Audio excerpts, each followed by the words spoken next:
You are listening to the Food Means Business podcast, which features the personal stories and secret ingredients behind what it's like to abandon your day job to start a CPG food and beverage business. I'm Janaba Johnson-Jones, former marketing executive turned entrepreneur and founder of food business incubator Hudson Kitchen. Join our community of fellow food business owners and subject matter experts to learn and laugh with us as we explore a startup world that's a little more culinary and a lot less corporate these days. This month, we are spotlighting Hudson Kitchen members, and I'm so happy that I have with me today Jesse McBride from Mademeals. Hi, Jesse. Welcome to the Food Means Business podcast. Hey, happy to be here. How you doing? I'm good. Thank you. So before we jump in and learn all about your business, which I know about, but you can tell everybody else about, tell us your cubicle to founder story. Why'd you get started and what were you doing before the business?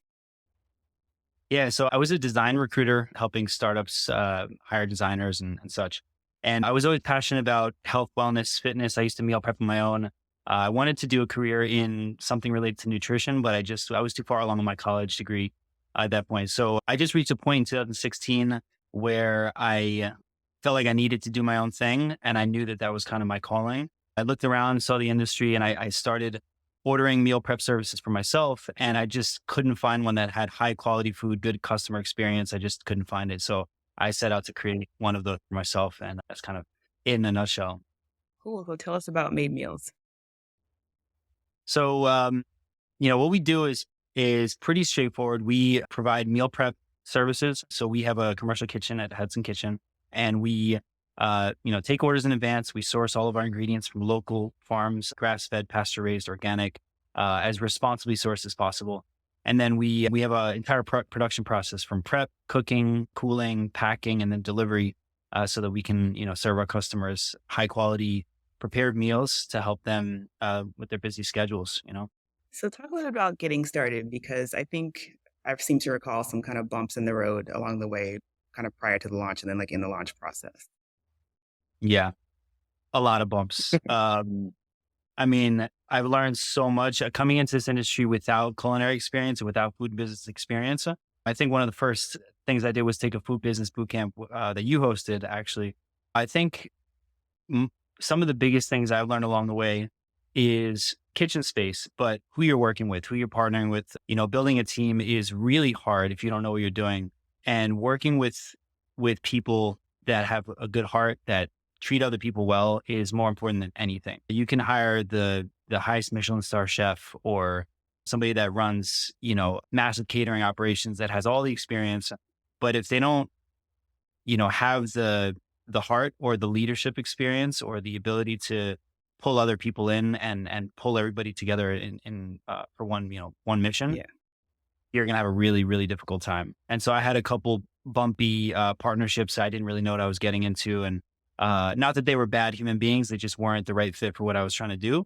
And I think the other biggest bump in the road was kitchen space. So we were in various kitchens, from, sharing a space with a barbecue company in a basement in, an hour and a half away from my home, leaving there at 1:30 in the morning after we packed meals. We were in a commercial kitchen that shut down, and they gave us three days to vacate the premises, and other businesses as well. So there was a lot of back and forth with space that was difficult, So I would say those are the major bumps. Yeah. I will say, I think you now have a really great staff for sure. Like, I feel like because I get to interact with them, I think a little bit more than some other people do. So I get to Yeah. see them. They're fantastic. So I think you're right about hiring people with heart. They really do care about what they're doing, and they care about, for me, that's important. They care about the space and respect the space as well. Yeah, Really cool. exactly. It's an honor to be working with them. They're great. So talk about when you guys were started with Hudson Kitchen. I know you were doing it in kind of a community give back. Can you talk a little bit about that importance of participating in those types of programs? When we first started, I was trying to navigate how can we give back to the community and do right by, some of the things that I'm passionate about. So when we started up, we were working with reentry programs and hiring people out of those programs in our kitchen. We don't do as much of it anymore, not for any specific reason, but that we're kind of where we're at right now. But that was one of the things we were doing when we started up. And then during COVID, we got involved with a program called the Hudson County Hunger Project. And that was basically a band of restaurants helping to make meals and deliver them to people in need, food insecure people in the community. So we were doing that. I think we had about a list of 100 people in Hudson County, and that was great. I think we delivered maybe 6 meals a week on 2 different delivery dates, and it was really great to know that while we were, serving our customers and making revenue and keeping the bills paid, we were able to give back. And I think that that's core to our mission. It's one of the core pillars, and we're always trying to find ways where we can give back and get involved and serve the community. It was really Uh, cool to see, like, you guys making meals, and then also there was another company in the facility that was doing it as well. Like, at one point, the walk-in was just, like, full of meals, and it was really great to see that you guys giving back. So it was touched my heart for sure. Can you talk yeah. about some challenges that you may have faced in kind of getting started and how you got through that and came up with some solutions? I know there's always challenges as a food business owner, but I'm just curious about your own challenges. Yeah. I mean, I think learning, starting from nothing with zero processes, it's tough because you don't know what processes you should be following. I dove into a lot of different groups and tried to look at other meal prep companies and learn from them, talk to the founders. It's a little tough, especially with local businesses because they see it as competition. They don't really want to help you out. So Right. I kind of found success in reaching out to companies that were in different states that there was no competition. And several people were very happy to share their experiences. And I still speak to them this day. They're like mentors. And, building out the processes from an internal standpoint in terms of, managing people and production to software, to figuring out what pieces of software to use for different aspects, because there's so many different routes you could go. But I'm a very process oriented person. So I think at every step of the way, I was really trying to figure out, okay, what's scalable? What can we do that I can train somebody else on doing that's going to be the least time consuming? So I think figuring all that out, and then also making decisions about whether to go national or stay local, because you have some big players.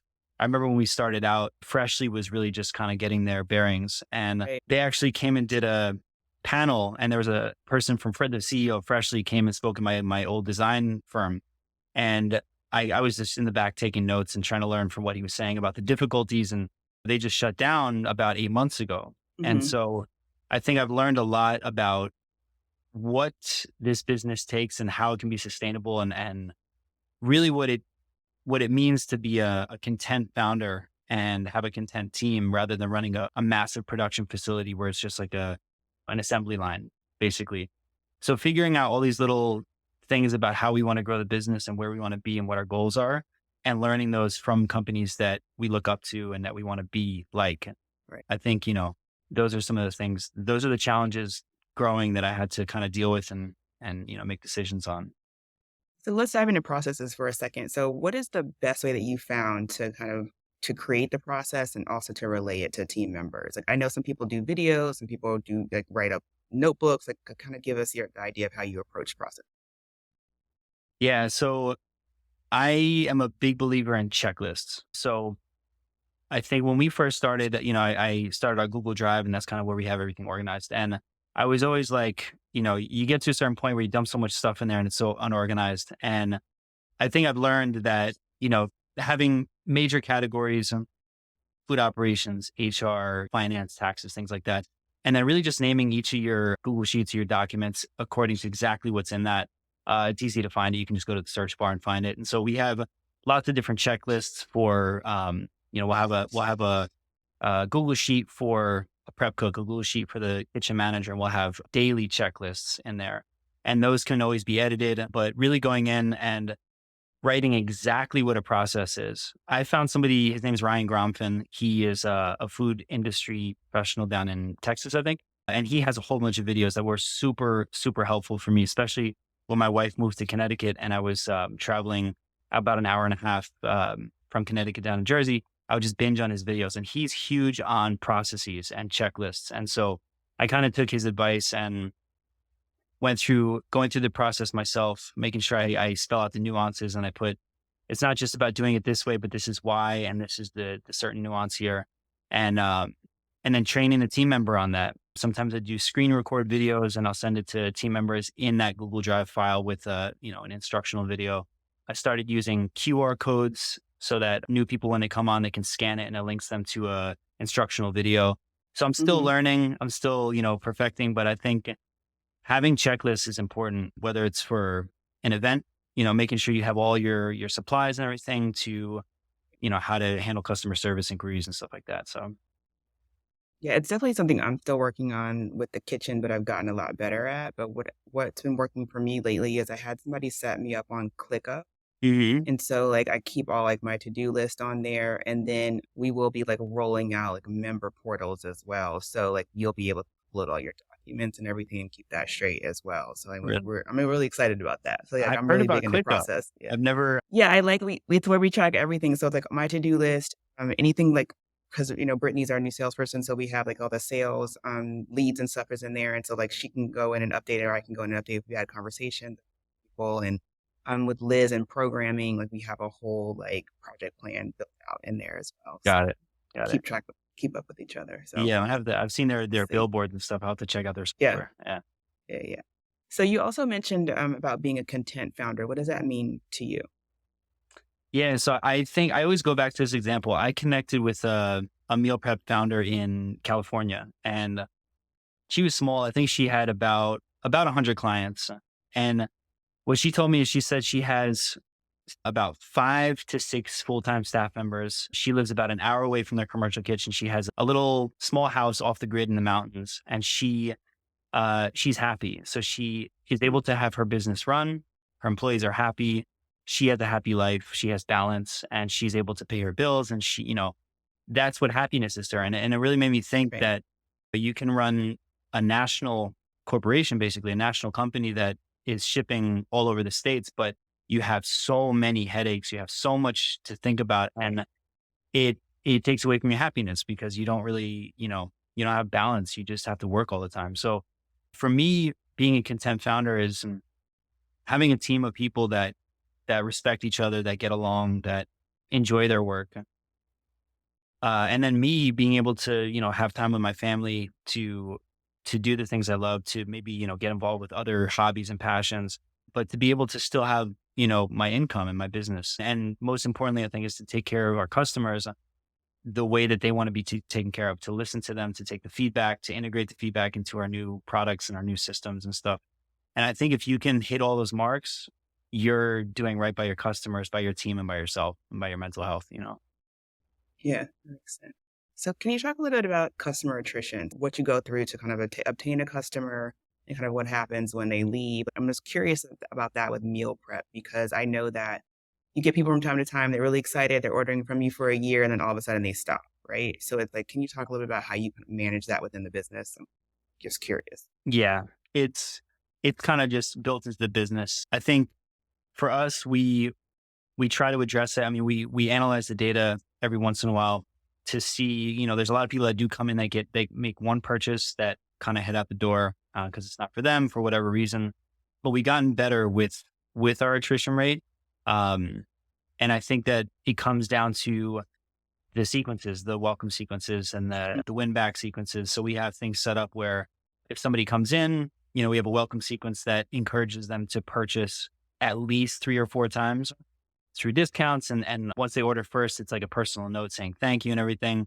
If somebody doesn't order for a certain amount of time, and we have a couple different sequences set up for like 2 weeks, 3.5 weeks, 5 weeks, etc. Some other businesses may have like 30 days, 60 days, 90 days, but we have Right. to kind of capture them while they're still warm. And those things have helped, the personal touch points, and then the customer service, making sure that if they have questions, we're quick with responding. And that also goes back to having, relatively smaller customer base and not having a massive group of customers. But it's always the issue. It's frustrating sometimes because you want to hold on to people and you want to be able to serve them for longer. But I think it's just about finding a balance with how your ads are performing, how many people are coming into the pipeline, what you're doing to retain them, and making sure that there's a balance in all of that. Because if it goes out of balance, you may either go down in customer count and not be able to pay the bills, or you may get Right. over inundated. So we're kind of careful with our budgeting for ads because if you scale up too quickly, your consistency is going to go down, your quality is going to go down. So it's about finding that balance, and that's easier said than done, I think. Right. So with the welcome series and the win back series, that's all happening on email, or do you also use text messages to communicate? We use both. All the sequences we have are on email currently. Text, that's pretty much just reminders. We are about to, it's one of our initiatives is to dive into the text and set up the sequences in text as well. Cause that's definitely, a majority of our orders are coming through the text reminders. So I think that's going to be big for us is setting up those sequences on text. Do you think that I'm just thinking about marketing, and I know you mentioned you're doing ads, but also like there's some marketing things that we do that are not necessarily scalable, but that kind of in the long run are really helpful, like events. Are you guys still like I know at one point you were like participating in events, doing some caterings and those types of things. I'm just wondering how that has shaped Yeah, as you've grown. that was a majority what we're doing for, up until now. I mean, we're still doing it, but we were doing tastings in luxury buildings and gyms. We found luxury buildings to be a little more successful, but like any CrossFit events, large expos, things like that, getting involved in those. We have a couple lined up for this year. We're doing the Strong New York event, and that's like one of the bigger fitness events in New York City. Kenny Santucci and his team.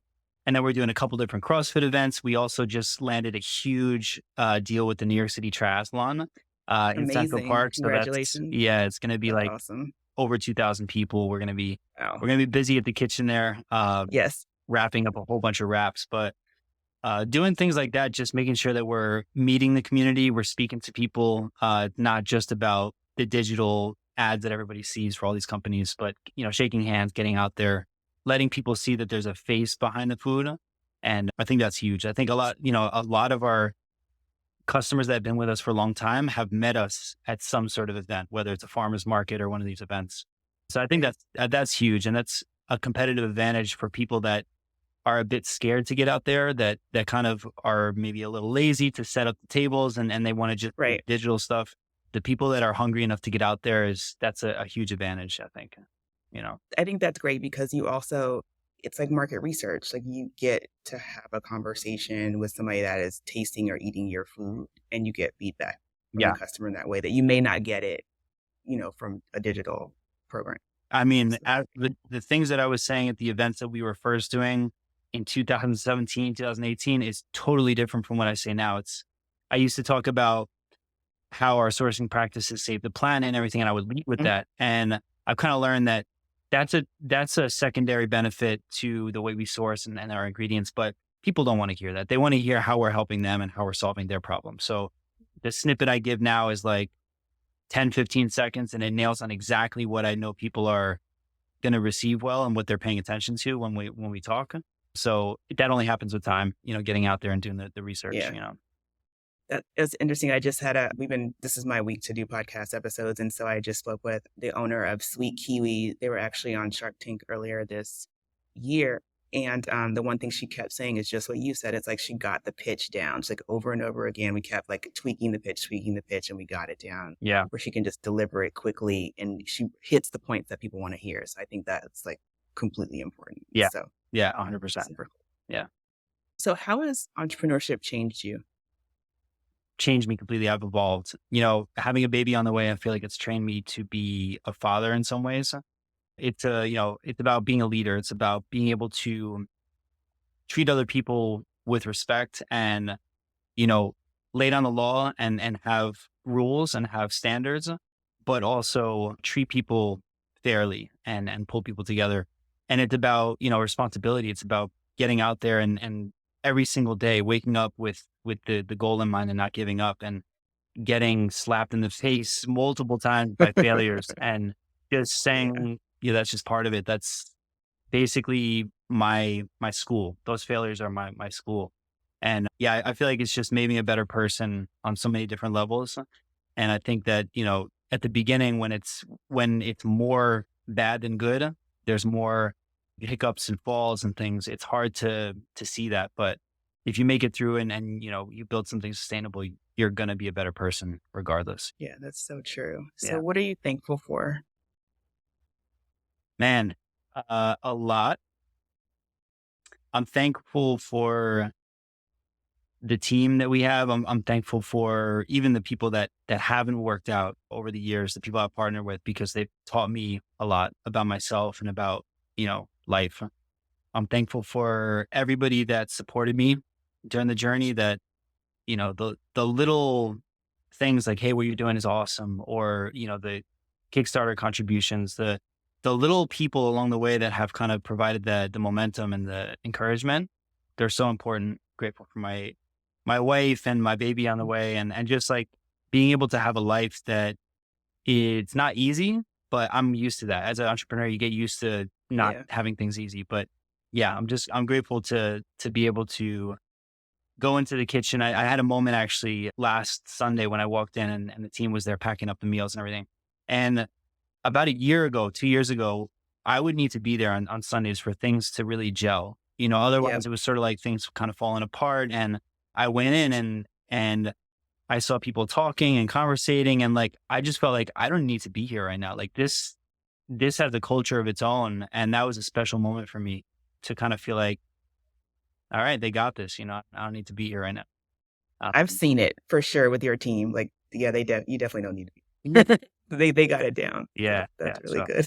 and I'm grateful So for Pete. Pete, yeah, it's amazing. I want to give him a quick shout out. he is. He definitely is. He's Yeah. a good guy and good leader. Yeah. Talk to me about self-care. I think as entrepreneurs, we're really busy all the time. We're working all the time and like constantly thinking about our businesses. What are you doing to take care of your Yeah, that was especially applicable. In 2016, I was diagnosed with an inflammatory gut condition, ulcerative colitis. And so at that time, I was like zeroed in on my self-care, my diet. And I think as an entrepreneur, you get super bogged down, and you're taking care of yourself can fall by the wayside.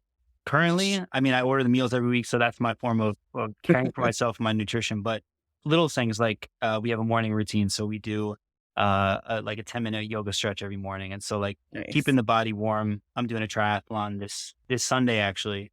Like Oh, wow, really? A yeah, it's a triathlon? mini. It's a mini triathlon, so it's Oh a my God. half a mile swim, 8 mile bike, 3 mile run. So it's still, Nice. you know, but I like to set one of these kind of things, a Tough Mudder or a triathlon or something once a Mm, year, or twice a year, to kind of have something to look forward to train for.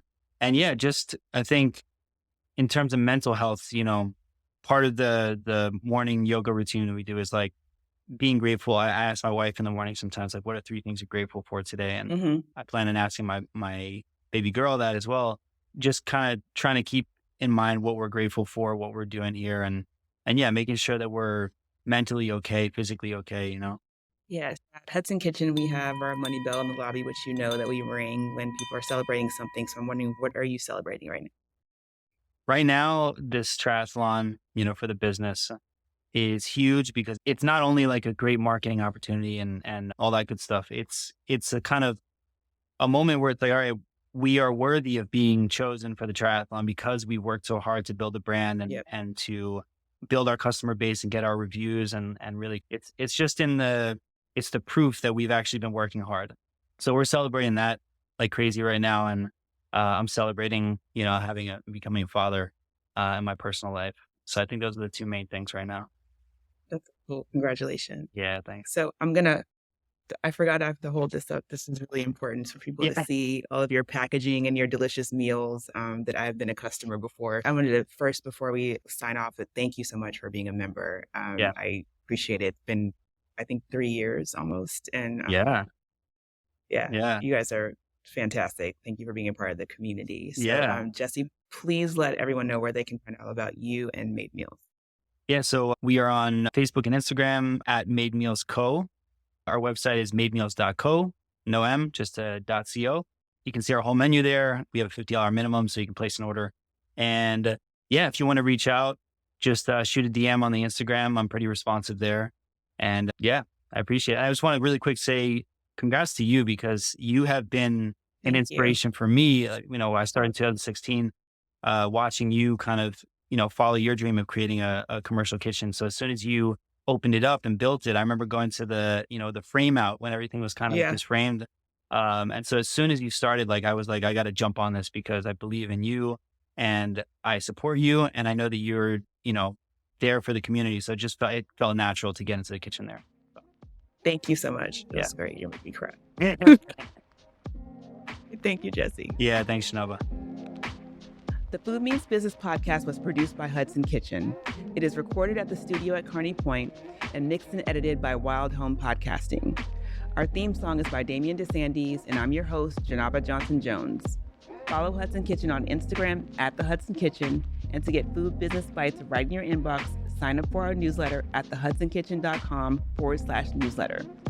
Listen, follow, and leave a review on Apple Podcasts, Spotify, or wherever you get podcasts. Until next time.